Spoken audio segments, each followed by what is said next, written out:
ডিফলে ফেরার পর ইন্টার মায়ামিতে নতুন শুরু। আমি রদ্রিগো ডিফল, বিশ্বকাপ জিতেছি, কোপা আমেরিকার ট্রফি হাতে তুলেছি, ইউরোপের কঠিন মাঠে ঘাম ঝরিয়েছি বছরের পর বছর। তবুও মনের একটা কোণা সবসময় খালি ছিল, কারণ আমি জানতাম গুরুত্বপূর্ণ জায়গায় আমি নেই মেসির পাশে।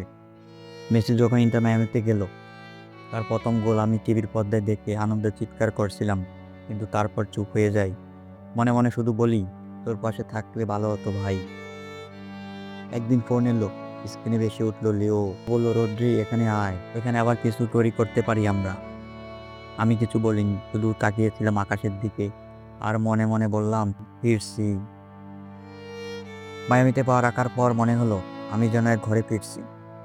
বেকহাম নিজে এসে হাতে দিলে ইন্টার মায়ামির জার্সি, ডিফল 7। মাঠে নামার আগে মেসি আমার কাঁধে হাত রাখলো, চোখে চোখ রেখে বলল, তুই এলে আমরা আবার সম্পূর্ণ। তখন গ্যালারি হালকা আওয়াজ। প্রথম ম্যাচ অ্যাটলাস এফসির বিপক্ষে 34 মিনিট মাঝ মাঠে বল কাট করি, এক স্পর্শে বল যায় মেসির পায়ে, ও নিয়ন্ত্রণ নেয়, দৌড়ায়, শট নেয়, গোল। আমি কিছু বলিনি, শুধু মাথা নিচু করে হাসলাম আর মনে মনে বললাম আমরা ফিরে এসেছি।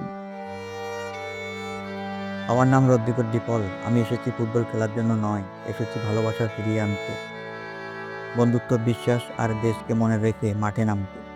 এখানে মায়ামির ঘাসে দাঁড়িয়ে আমি জানি আমার স্বপ্ন আবার জেগে উঠেছে। তো বন্ধুরা, ডিপলের গল্প আমাদের শেখায় সফলতা তখনই পূর্ণ হয় যখন আমরা প্রিয় মানুষের পাশে দাঁড়াই। ফুটবল কেবল খেলা নয়, ফুটবল ভালোবাসার ভাষা।